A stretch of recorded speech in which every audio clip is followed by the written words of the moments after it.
제가 한 소년의 이야기를 먼저 좀 하려고 합니다. 그 소년의 이름이 나이가 5살 정도 되었습니다. 어릴 때부터 집안에 너무 많은 상처가 있었었고요.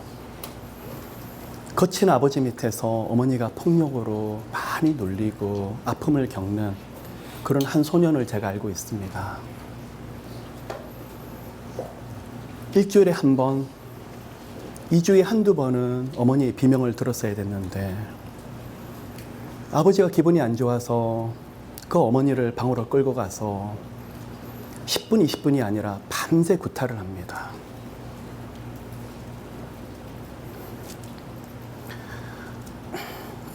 그 어린아들이 문 밖에 서서 어찌할 바를 몰라서 엄마 어떡해, 우리 엄마 어떡해,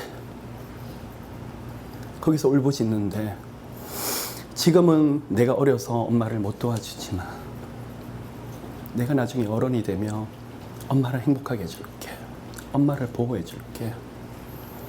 근데 가정 형편이, 가정 상황이 달라지지가 않습니다. 그 아이가 15살이 되었을 때 한 가지 결단을 합니다. 엄마 행복을 위해서 그 아버지와 자기가 죽으면 어떨까?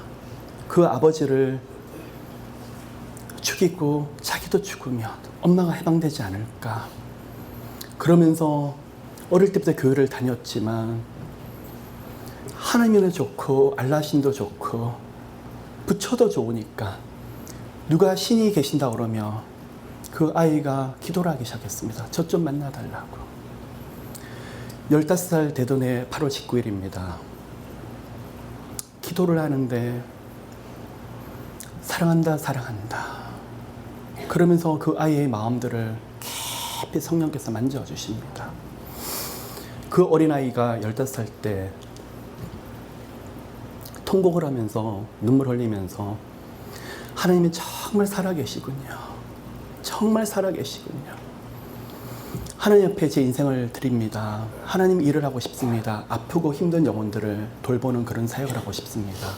그 아이가 15살 때 헌신을 했습니다. 그때부터 꿈을 꾸면서 예수 그리스도를 통해서 가정이 회복되고 많은 중환자들이 회복되는 그 꿈을 꿨는데 그 아이의 삶이 그렇게 쉽지가 않았습니다. 15살부터 하나님을 만났지만 그때부터 오히려 더 강한 연단이 시작이 되고 물질이면 물질, 환경이면 환경, 그냥 바람 잘 날이 없도록 계속적으로 괴롭힙니다. 그 아이에게는 하나님이라는 게 살려고 믿는 어떤 인생의 어떤 방법도 없기 때문에 주여 살려주세요. 주님 없이는 제게 길이 없습니다. 그 아이가 울부짖기 시작하면서 20대를 보내고 20대 중반에 미국을 오게 되었습니다. 하나님이 사역뿐만 아니라 세상 공부도 같이 시키시고 그러는데 너무 혹독한 인생을 하나님이 그 길을 걷게 하셨습니다. 오히려 살아계신 하나님보다는 마귀의 역사가 너무 많았었고요. 눈 뜨면 오늘 무슨 일이 일어날까? 무슨 아픔이 있을까? 또 그 소년이 이제는 청년이 되고 장년이 되었는데 도대체 어떤 인생이 펼쳐질까?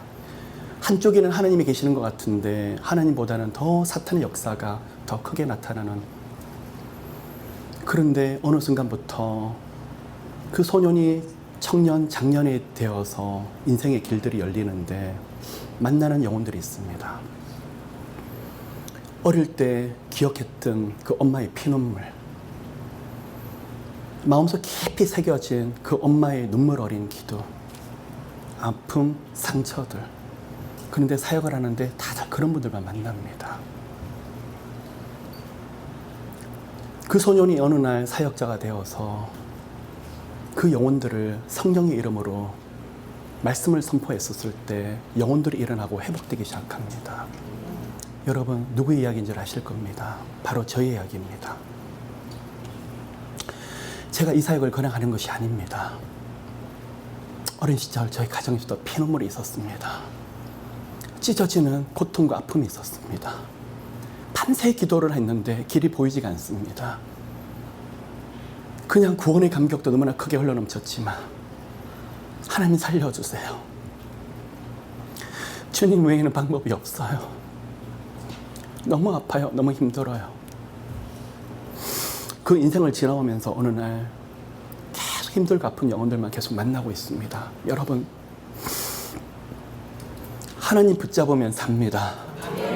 하나님 찾으면 어떤 환경에 서 길이 열립니다. 사람에게는 방법이 없을지라도 피 묻은 예수 그리스도의 안에는 능력이 있습니다. 수없이 쓰러졌습니다. 그때마다 하나님이 제게 말씀을 하시기를, 아들아, 내가 죽은 하나님이냐?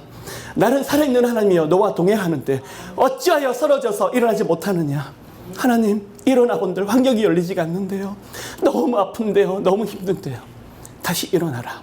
강호 담대해라. 그때마다 일어나면서 이거는 사람이 사는 것이 아니라 기어다녔습니다. 그러면서 어느 날부터 영혼들을 만나기 시작하는데 다들 그렇게 아프고 좌절해 있는 영혼들입니다. 여러분, 제 생명을 걸고 이 시간에 말씀을 드립니다. 하나님이 살아계십니다. 예수 그리스도를 붙잡을 때, 성령 하나님을 붙잡고 기도를 할 때 반드시 길들이 열립니다. 하나님, 너무 아파서 왜 절벽에만 떨어뜨리세요? 주님, 이것 떨어뜨리면 길이 없다고 말씀을 드렸잖아요. 계속 떨어뜨리는 거예요. 그리고 또 붙잡아 주십니다. 아들아, 담대해라. 내가 너와 함께하고 있다. 하나님 함께 하시면 뭐예요? 너무 아픈데요. 너무 힘든데요. 담대해라. 그런 영혼들 네가 섬겨야 되고 돌봐야 되는데 어찌 사역자가 지식으로만 알겠느냐. 그러면서 그 길을 지나오면서 많은 영역들을 하나님이 저를 건드리셨습니다. 여러분, 하나님 앞에 우리가 믿음으로 예수 보혈 능력으로 담대히 나가는 모두가 되시기를 예수님으로 축복합니다. 오늘 에스겔 말씀을 좀 나누길 원합니다.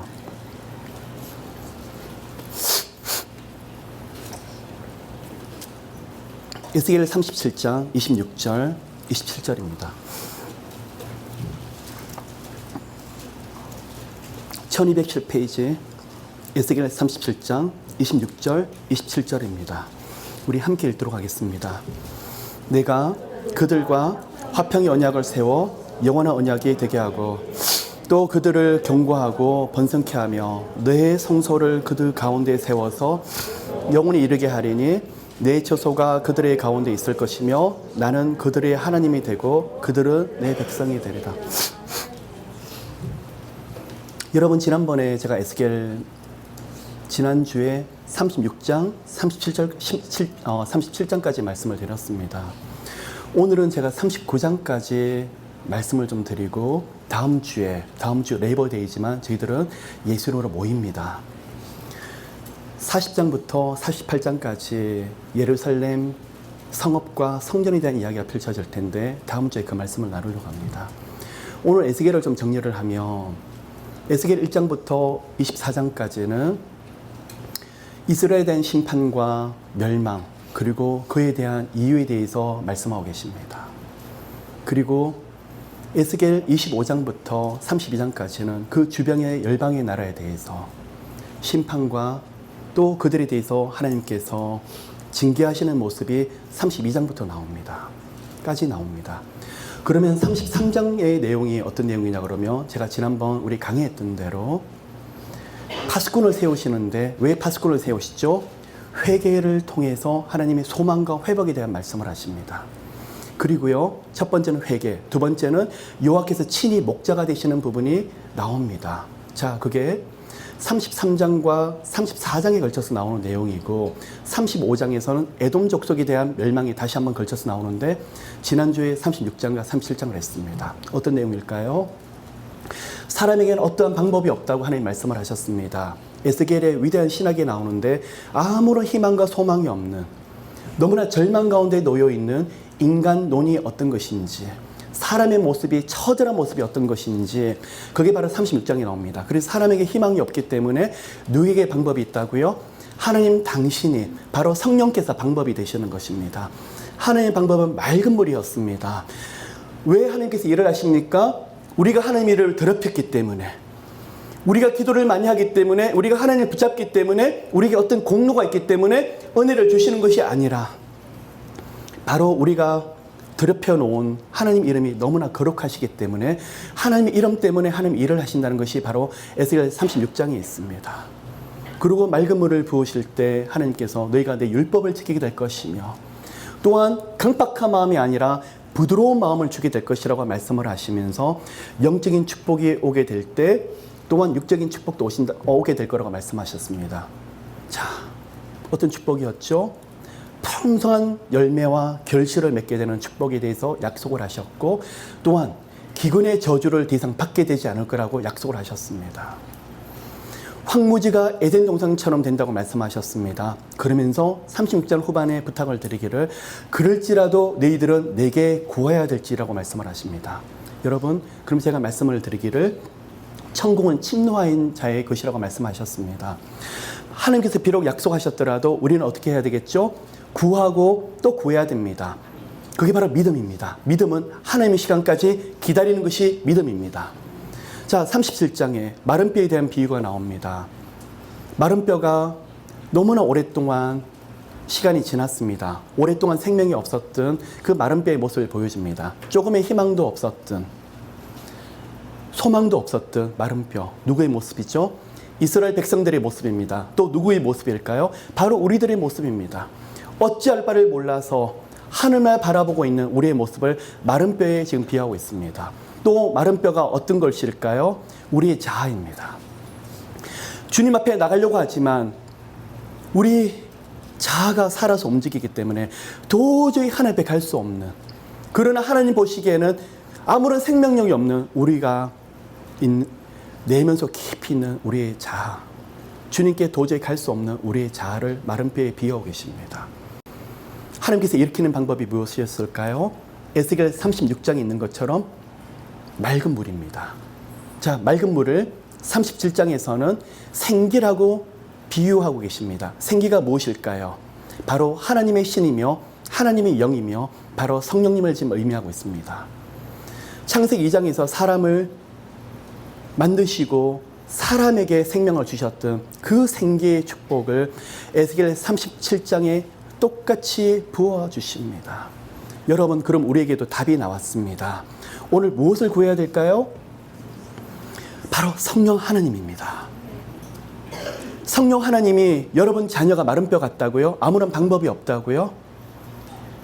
환경이 너무나 막혀서 길이 없다고요? 예, 제가 그 길을 걸어봐서 압니다. 그럴 때마다 하나님이 아들아 어찌하여 사람의 눈으로 속단하느냐라고 제게 꾸짖으십니다. 내가 기도하는 내 아들을 죽이려고 지금까지 여기까지 인도했겠느냐. 내 눈에는 보이지 않을지라도 나는 이미 예비하고 있다. 하나님 어디요? 제 눈에는 보이지가 않는데요. 아들아 이미 하늘에서 예비해 두었다. 저는 그때 보이지 않아서 하나님 두렵습니다.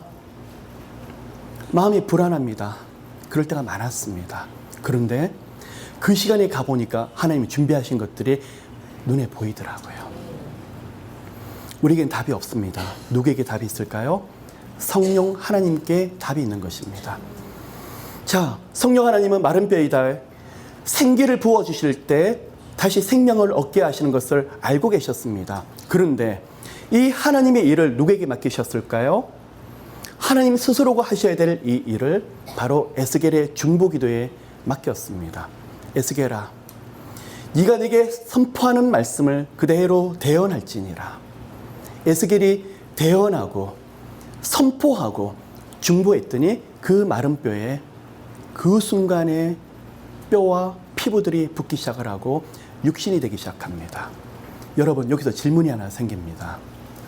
하나님이 생기를 부으셨으면 살아서 움직여야죠. 그런데 생기로 그 마른 뼈를 일으켰는데 육신의 모습은 있는 것처럼 보이는데 무엇이 없죠? 아직 생명이 그 안에 없더라라고 지금 말하고 있습니다. 이것을 어떻게 해석해야 될까요? 자,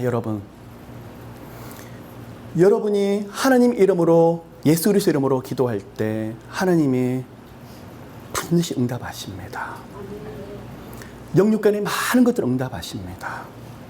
그런데 응답을 받고 거기서 멈춰버리는 수준이 바로 이 수준입니다.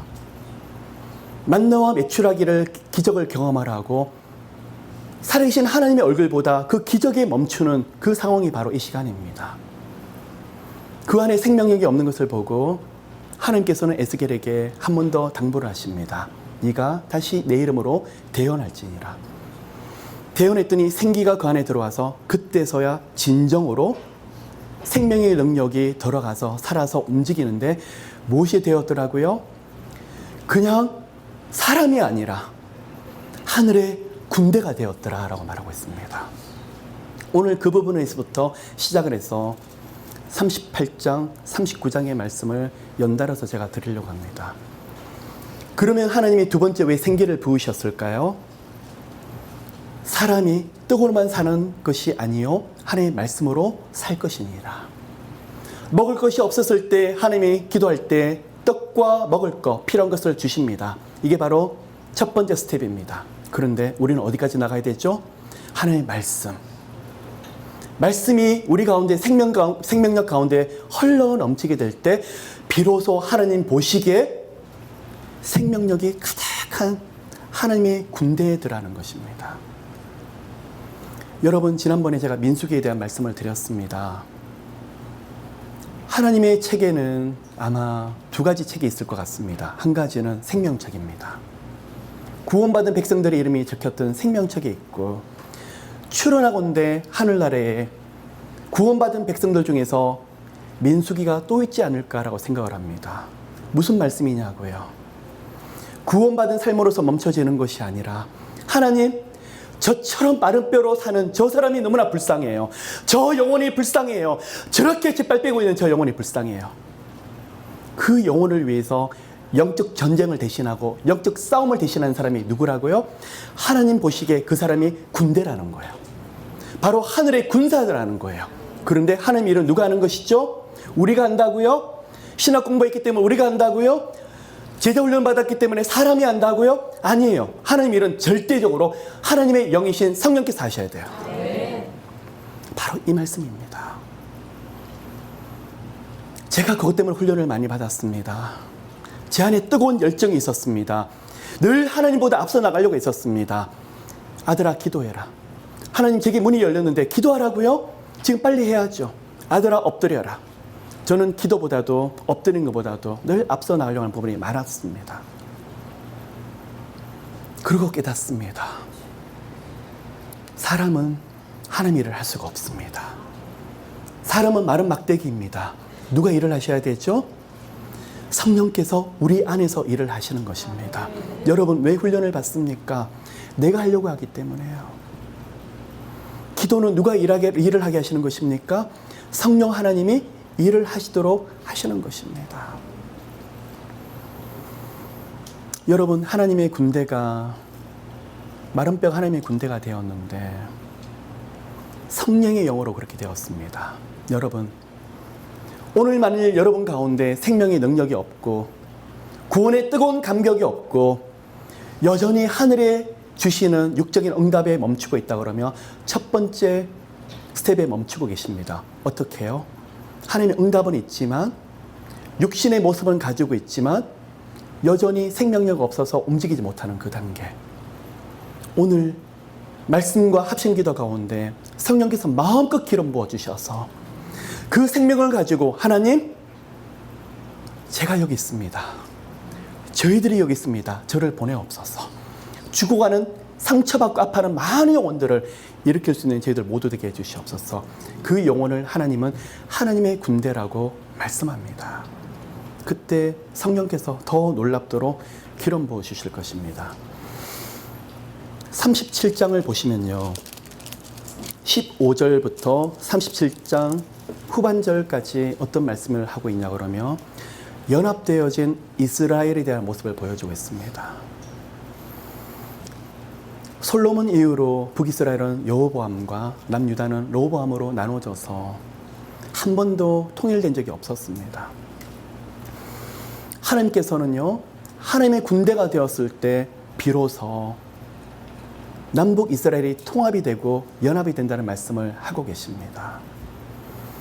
요한계시록 20장을 들여다보시면 마곡과 곡의 전쟁에 대한 이야기가 에스겔 38장과 요한계시록 20장에 걸쳐서 반복되고 있습니다. 자, 이상하지 않습니까? 하나님의 군대가 되었는데 그 다음 챕터 38장과 39장에 가서는 마곡과 곡의 전쟁에 대한 이야기를 하고 있는데 이것을 과연 어떻게 해석을 해야 되는 것일까라고 생각해 볼 수 있습니다. 여러분, 이 챕터를 잠시 접어두시고 요한계시록 20장을 좀 가보셨으면 좋겠습니다.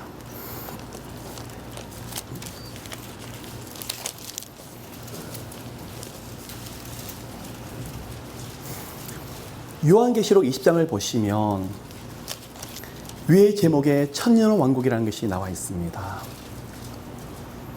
자, 마곡과 곡의 전쟁을 아시려고 하면 예수 그리스도의 재림에 대해서 아셔야 되고 또한 무엇을 아셔야 되냐면 천년왕국에 대해서 분명히 아셔야 됩니다. 지금 38장과 39장의 마곡과 곡의 전쟁은 언제 있을 전쟁이냐 그러면 아직 우리에게 임하지 않은 전쟁입니다. 언제의 전쟁일까요? 이 땅에서 지상 가장 최후의 전쟁이 마곡과 곡의 전쟁이라고 말을 하고 있습니다. 누구와의 전쟁일까요?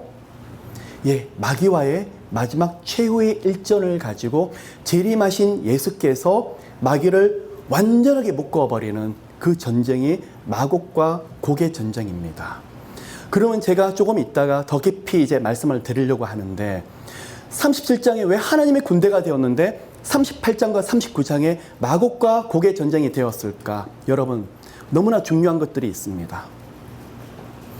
바로 여러분이 한 분 한 분들이 하나님의 군대인데 디모데후서 2장에서는 뭐라고 표현이 되느냐 그러면 예수 그리스도의 군사라고 표현이 되고 있습니다.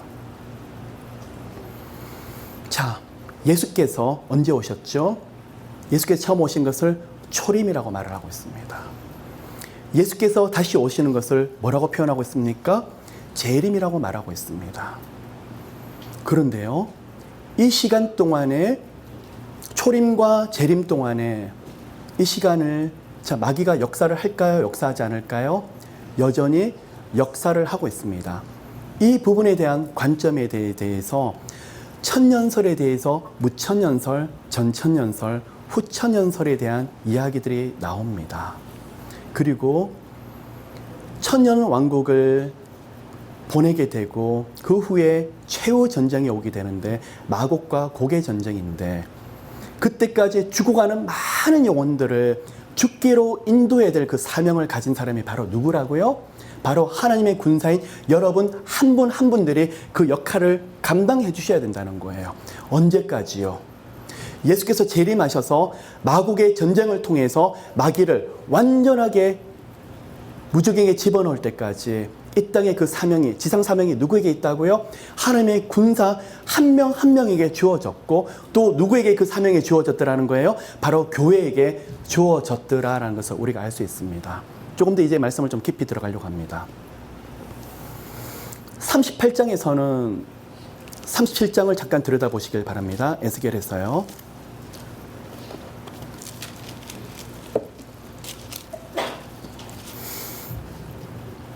하나님의 군사가 되었습니다. 근데 15절에 말씀을 하시기를 여호와의 말씀이 임하여 가라사대 인자여 너는 막대기 하나를 취하여 그 위에 유다와 그 짝 이스라엘이라 쓰고 한쪽에는 지팡이 막대기 하나이다 유다와 그 짝 이스라엘 자손 그리고 다른 막대기에는 취하여서 에브라임 막대기라고 쓰라고 말을 하고 있습니다. 무슨 말씀이냐 그러면 한쪽에 남유다예요.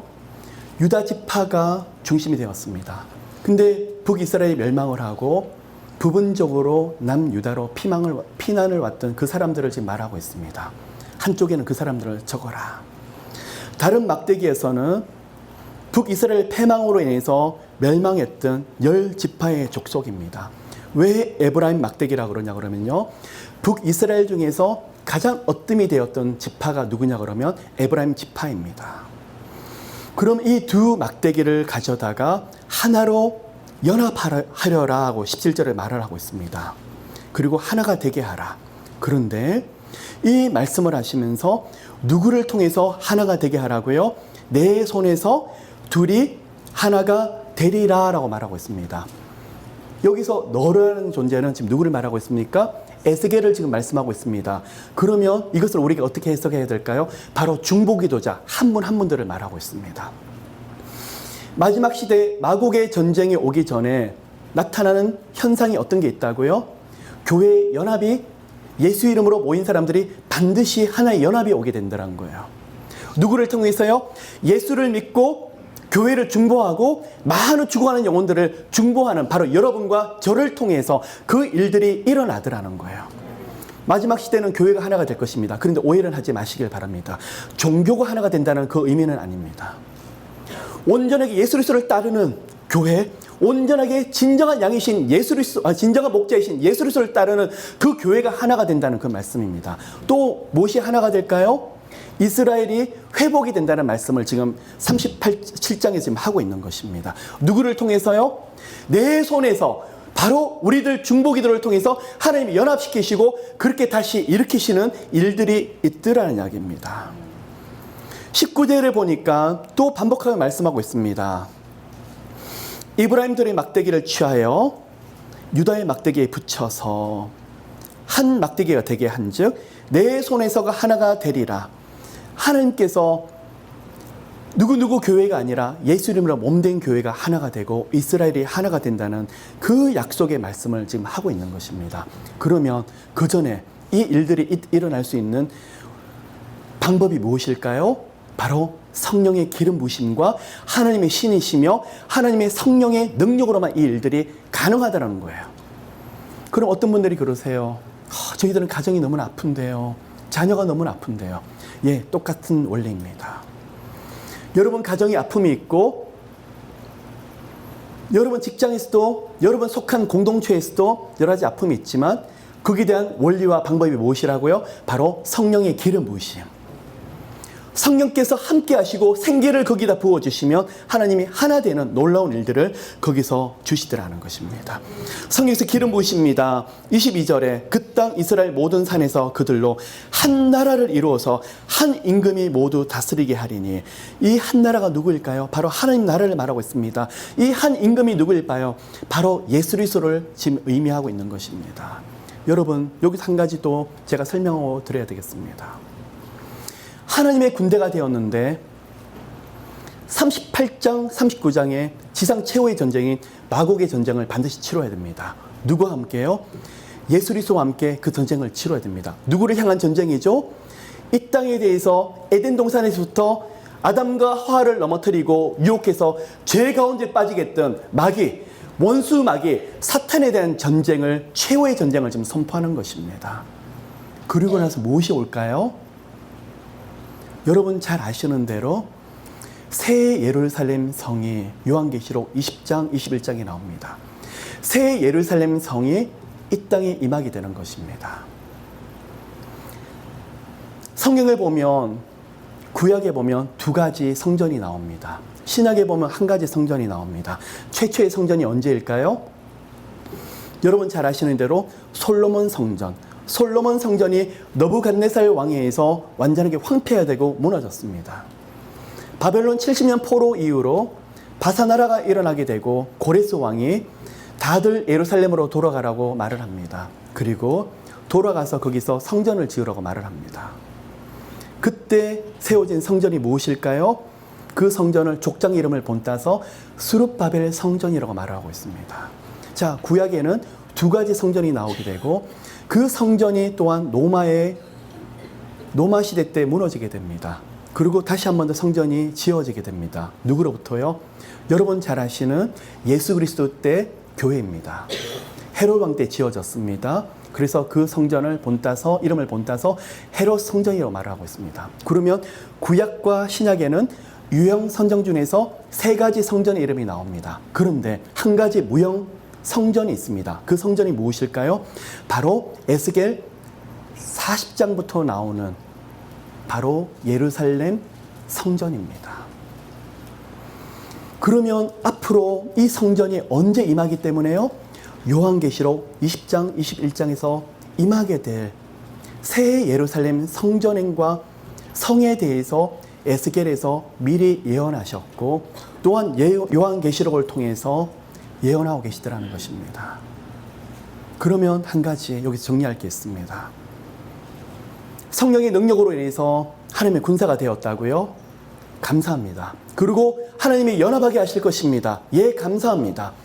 그리고 재림하신 예수 그리스도와 함께 마곡과 곡의 전쟁을 통해서 마귀를 완전히 묶어버릴 것입니다. 그리고 이 땅에는 마귀의 그 어떤 역사도 없게 하실 것입니다.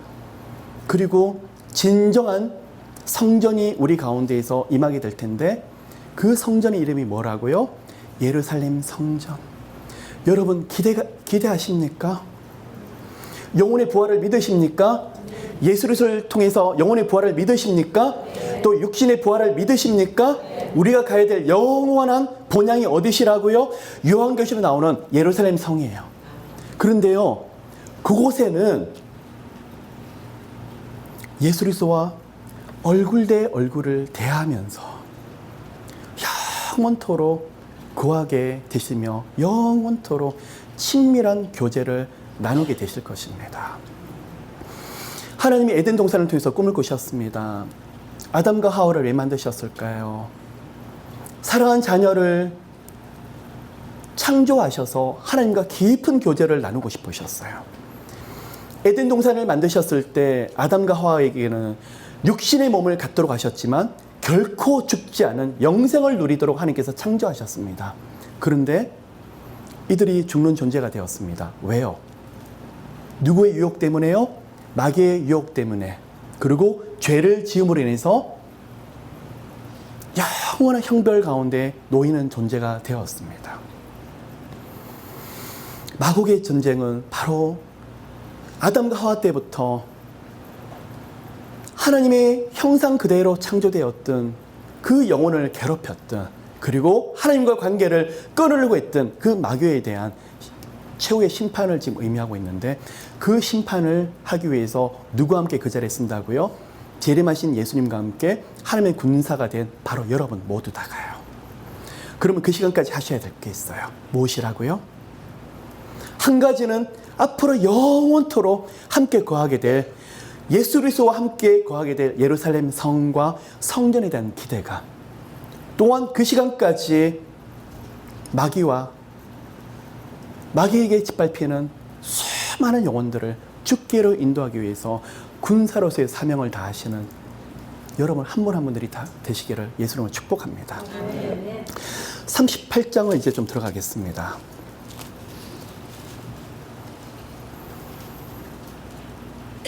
여러분, 천년 왕국이 언제 올까요? 오늘 제가 다들 월요일에 일하시고 오셔서 피곤하신데 참 어려운 말씀을 좀 제가 드리고 있습니다. 그래도 저하고 이 공부를 좀 하시길 바랍니다. 천년 왕국이 언제 올 것 같습니까? 여기에 대한 관점들이 몇 가지가 있습니다. 첫째는 무천년설이라는 게 있습니다. 두 번째는 전천년설이라는 게 있고 후천년설이 있습니다. 어려운데, 그 단어를 외우기도 어려운데 도대체 무슨 말일까라고 말을 합니다. 그러면 무천년설이 무엇이냐 그러면 예수께서 초림하시고 재림하시는 그 시간까지를 천년왕국으로 보고 있습니다. 많은 보수적인 개혁주의 노선을 취하는 교회에서 무천년설을 받아들이고 있습니다. 천년왕국이 없다는 것이 아니라 초림부터 재림 때까지 천년왕국이 되고 있는데, 이것을 상징적으로 의미하는 것을 바로 무천년설이라고 말하고 있습니다. 그러면 이 시간 동안 마귀는 무저경에 들어갔다고 표현을 하고 있습니다. 그러면 여러분 질문이 있을 것입니다.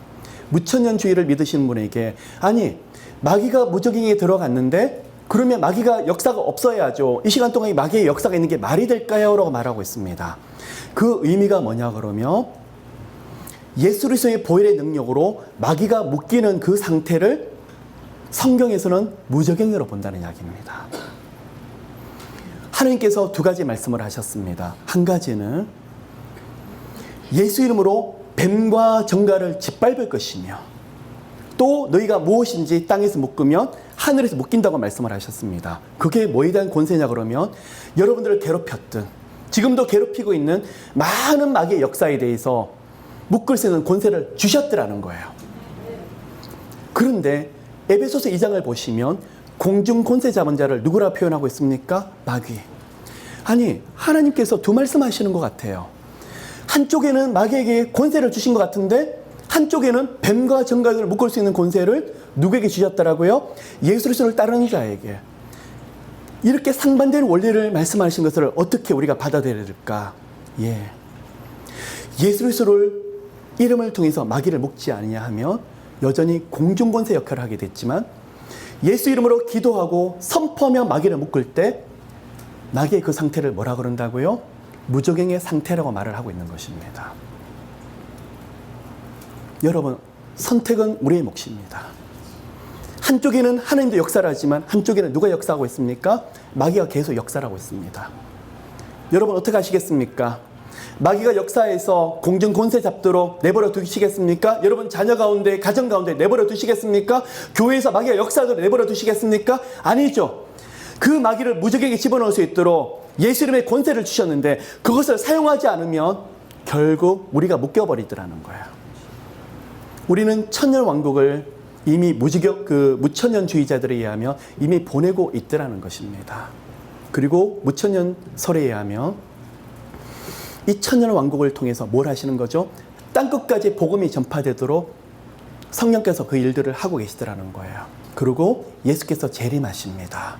자, 천년왕국을 보내고 재림하셔서 그리고 아마겟돈 전쟁이라고 표현하고 있는데 이 아마겟돈 전쟁을 무천년주의자들은 바로 마곡과 곡의 전쟁이라고 함께 동일하게 보고 있습니다. 자, 이게 바로 무천년설입니다.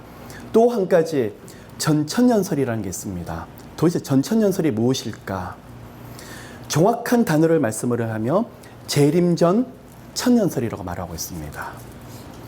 이 말씀이 무엇이냐 그러면 재림이 천년 왕국이 있기 전에 재림이 먼저 오더라는 거예요.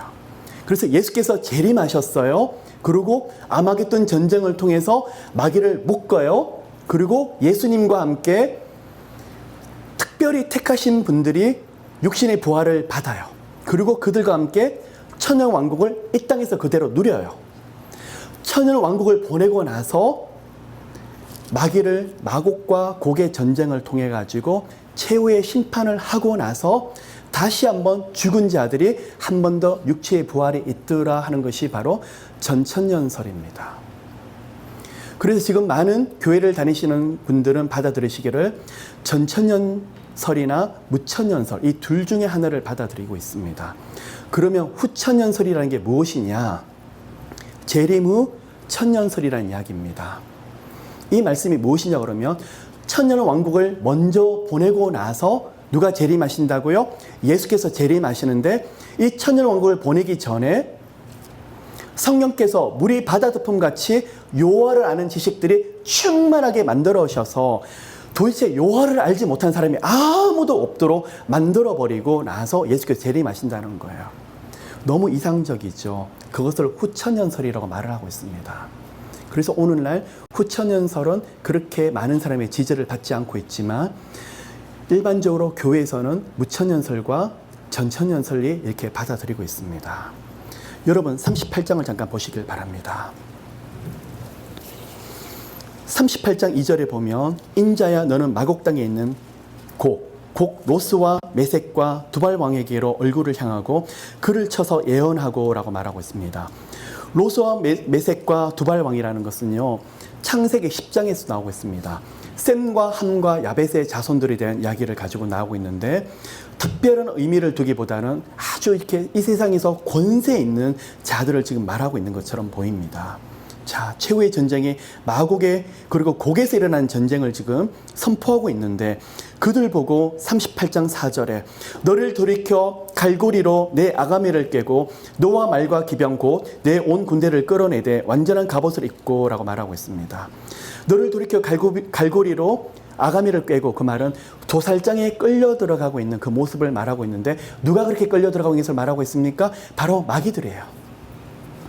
여러분을 괴롭게 했던 이 땅을 너무나 죄로 인해서 고통받게 했던 그 마귀들을 하나님께서 도살장으로 끌려가듯이 끌고 가버리시더라는 거예요. 5절에 보니까 방패와 투구를 갖춘 바사와 구스, 붓, 고멜, 북방의 도갈멜, 족속과라고 나와 있습니다.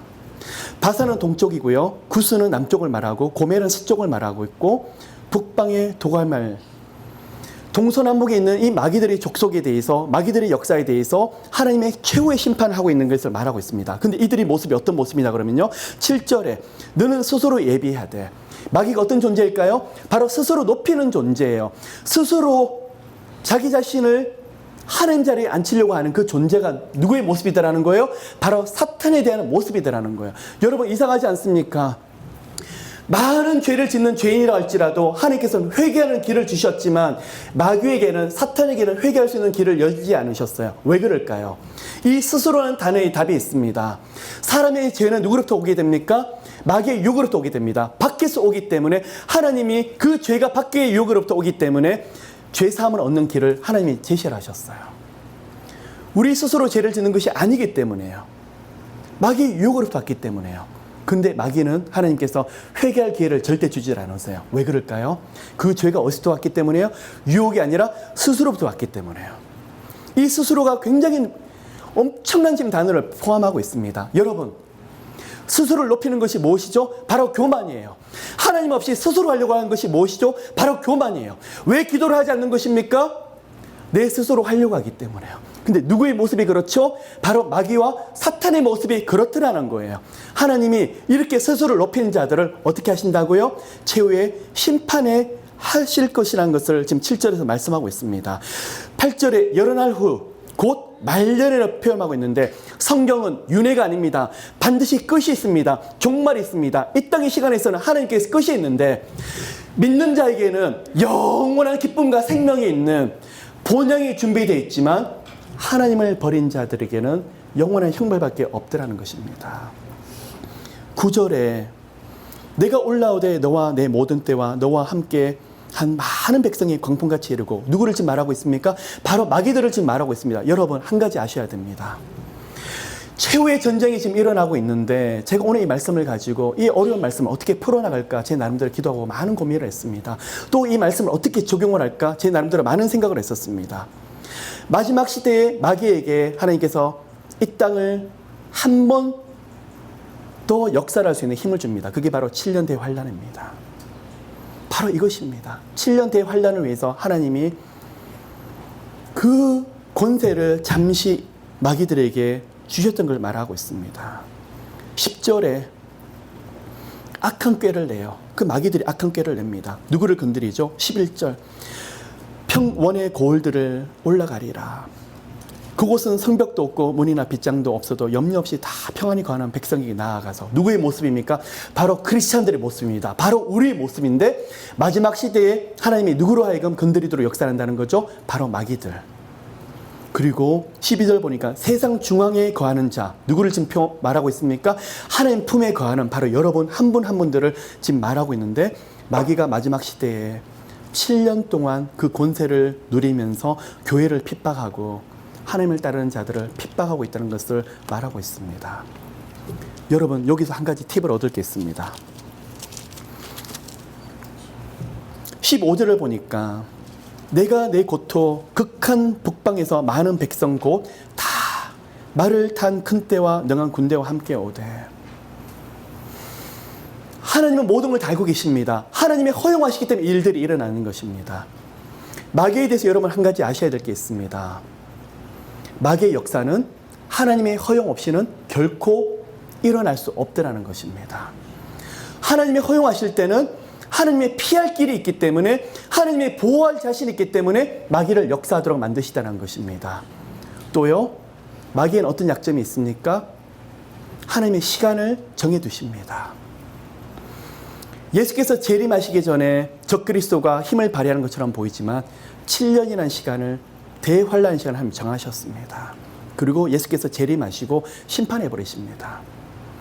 욥을 보면 하나님께서 마귀가 욥을 건드리려고 하지만, 첫 번째는 소유물만 건드리라고, 두 번째 생명을 건드리지 말라. 그러나 건강까지 건드리는 걸 허용한다고 말합니다. 첫째는 우리가 보았을 때 하나님께서 허용하시는 범위 내에서만 마귀가 역사할 수 있더라. 두 번째는 마귀가 아무리 발악한다 할지라도 하나님이 시간을 정하셨습니다. 그래서 제가 여러분 가운데 말을 할 수 있는 것은, 고난은 반드시 끝이 있습니다. 마귀의 역사는 기도하는 영혼에게는 반드시 끝이 있습니다. 마곡과 고개 전쟁 너무 멀리 있다고요? 여러분, 이것을 통해서 우리 삶 가운데 적용할 수 있는 것은 최후의 전쟁이 언젠가 반드시 있겠지만 여러분 삶 가운데서 마곡과 고개 전쟁은 있더라는 거예요. 누구에게요? 예수 이름으로 대적하며 하나님의 군사가 되어서 군대가 되어서 그 악한 영혼의 세력들을 막으려고 하고 묶으려고 하는 그 영혼에게는요, 오늘날도 마곡과 고개 전쟁에서 여러분들 하여금 승리를 보게 하실 거예요. 두 가지 말씀을 붙잡으셨으면 좋겠습니다. 최후의 전쟁이지만 오늘 우리가 함께 기도할 때 마곡과 고개 전쟁이 우리 가운데 하나님의 승리하게 하실 것입니다. 자, 마귀가 역사하게 하는 것처럼 보입니다.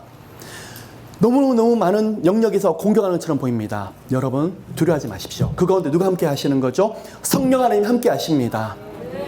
지금도 보니까 하나님께서 너희들 모두가 다 일어나라, 그러면서 광풍같이 마귀 역사가 이르는 것처럼 보인다고 말을 하고 있습니다. 그런데요, 그들에게 하나님이 뭐라고 말씀하실까요? 38장 18절에 내 노가 내 얼굴에 나타나리라. 내가 투기와 맹렬을 노로 말하거니라. 그날에 큰 지진이 이스라엘 땅에 일어나서, 예, 최후의 주님께서 그렇게 하실 것입니다. 그런데 하나님을 따르는 모든 영혼들에게, 주님을 따르는 경외하는 모든 영혼들에게 간절한 마음으로 기도하며 오늘날 어떻게 해요? 공중 권세를 붙잡고 있는 마귀가 예수는 묶여버리고 어떻게 해요? 무적에게 들어간 놀라운 역사가 오늘날도 있더라는 것입니다. 너무 멀리 있는 시간이라고요? 아닙니다. 여러분 삶 가운데 지금 일어나야 되는 일들입니다. 예, 여러분이 기도할 때 여러분을 공격했던 어둠의 영에 대해서 하나님 뭐라고 말씀하실까요? 내 노가 내 얼굴에 나타나리라. 아들과 땅아라. 너희들을 고통하게 만들었던, 너희들을 아프게 만들었던 이 악한 영들을 내가 이제는 가만히 두지 아니하고 묶어버리리라. 하나님이 수많은 방법으로 나타나십니다. 그리고 그들을 통해서, 마귀를 통해서 역사하는 모든 것들이 내 앞에서 뜰 것이며, 모든 산이 무너지며 절벽이 떨어지며 모든 성벽이 땅에 무너지리라. 하나님께서 이 마귀에 대해서 22절에 온역과 피로 국문하고 폭우와 우박덩이와 불과 유황으로 그 위에 비를 내리시 쏟으리라. 여러분, 우리가 주님 앞에 매달려 봅시다. 반드시 주님께서는 재림하실 것이고, 에스겔 40장부터 말씀하시는 새 예루살렘 성과 성전에 대해서는 우리가 본향이 예비되어 있습니다. 여러분이 진정으로 예수 그리스도를 믿고 영접하셨다 그러면 반드시 그곳을 들어가게 되실 것입니다. 그런데 이 땅에서 우리 삶 가운데에서 마곡과 고개 전쟁에서 이 마귀를 묶는 역사들이 일어나길 원합니다. 그 전에 우리를 누구로 부르셨죠? 하나님의 군대, 하나님의 군사. 군사로 나가게 될 때 누가 뒤에서 역사하신다고요? 성령 하나님이 역사하시더라는 거예요. 마지막 9절입니다. 39장 3절에 내 활을 쳐서 내 왼손에서 떨어뜨리고 내 살을 내 오른손에서 떨어뜨리리니.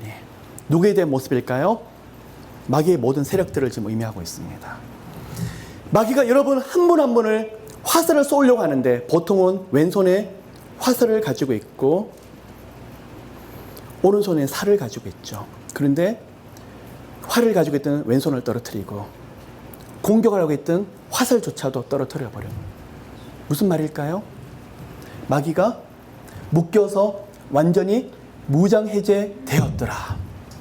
누구에게요? 하나님의 군사가 되어서 예수 이름으로 기도하는 바로 여러분들의 기도를 통해서 마귀가 불화살을 쏘려고 하다가 그 화살을 떨어뜨려 버리는 거예요. 마지막으로 도전합니다. 우리들 아들, 딸이 이런 고통 중에 있다고요? 때로는 강팍하다고, 때로는 중독에 빠져 있다고요? 넉넉히 계십니까? 주님 약속하셨잖아요. 여러분 기도하시면 마귀가 어떻게 해요? 그가 쏘려고 했던 불화살을 떨어뜨리게 된다니까요.